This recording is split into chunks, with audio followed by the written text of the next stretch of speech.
je ne pense pas partir. L'objectif pour lequel j'ai été engagé par la fédération, ce n'était pas d'aller au mondial parce que la situation était déjà compliquée. Mon objectif c'est d'aller en Coupe d'Afrique. Maintenant on va essayer de régénérer l'équipe et de réapprendre à gagner après les deux victoires du mois de juin. J'ai seulement dit qu'avant le match de la Zambie, on avait un seul point et le Nigeria il avait 9 points. C'est votre opinion et je la respecte, mais je suis convaincu qu'on va améliorer la situation. Et pour améliorer la situation, il faut travailler. Je me vois capable de travailler au sein de la sélection algérienne.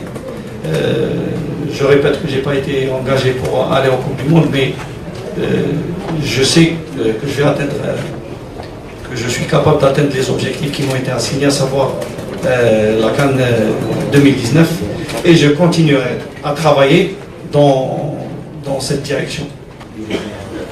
Je crois que quand vous parlez de duel perdu, vous avez entièrement raison, et c'est l'une des raisons qui a fait qu'aujourd'hui on peut.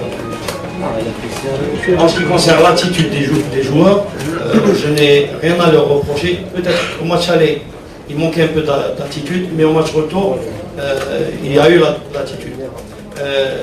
Au match aller, on a manqué d'attitude et d'efficacité. Au retour, on a manqué d'efficacité.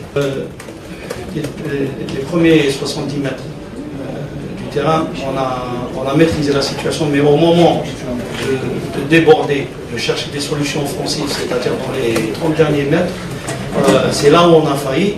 Et ajouter à cela les erreurs défensives, dont l'une a coûté le but de la Zambie, et vous aurez l'analyse parfaite. Vous savez, on peut trouver toutes les explications possibles. On parle beaucoup d'entraîneurs ici présents. L'entraîneur, il ne joue pas, il n'est pas sur le terrain. C'est nous qui sommes sur le terrain. Et c'est nous, en ce moment même, qui ne faisons pas le travail. Ce n'est pas l'entraîneur. Parce qu'il ne joue pas, lui. Il nous donne sa façon de faire, sa façon de jouer, etc. Mais il n'est pas sur le terrain. Mais nous, on est sur le terrain. Pour comparer à la génération 2010, c'est vrai qu'il y avait aujourd'hui, dans cette équipe-là, il y a, sans manquer de respect aux autres, bien sûr, il y a plus de talent intrinsèquement. Avant, il y avait beaucoup plus cet esprit-là de combattant qui, c'est vrai, on l'a perdu quelque part. Ça s'est vu sur les matchs qui s'est passé. Et voilà, aujourd'hui, je pense qu'il faut se tourner vers l'avenir, pas arrêter de parler de tout ça, parce que ça doit nous servir quelque part. Mais je répète encore une fois que le coach, il n'est pas sur le terrain.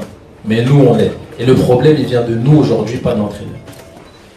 Ce qui ne va pas, c'est que nous, les problèmes, comme je l'ai dit, les problèmes, c'est sur le terrain, c'est pas en dehors du terrain. C'est ce qui se passe sur le terrain. Ça veut dire que chaque joueur, y compris moi, on doit faire beaucoup plus parce qu'on ne fait pas assez et ça se voit aujourd'hui. Que ce soit là-bas en Zambie, que ce soit aujourd'hui, que ce soit même un petit peu avant, on commençait à le voir à la Coupe d'Afrique aussi. On ne donne pas assez. Pourquoi on ne donne pas assez? Je ne saurais pas vous dire. Mais avec une équipe comme on a aujourd'hui, on ne peut pas se satisfaire de ça. Et les gens aujourd'hui ici, ils ne peuvent pas se satisfaire de ça parce qu'on a les joueurs qu'il faut, on a tout ce qu'il faut. On est dans des conditions parfaites et on n'a pas le droit de donner ça aux gens en fait. Vous comprenez ce que je veux dire? On ne donne pas assez et ça c'est pas normal. C'est ça que j'ai envie de dire.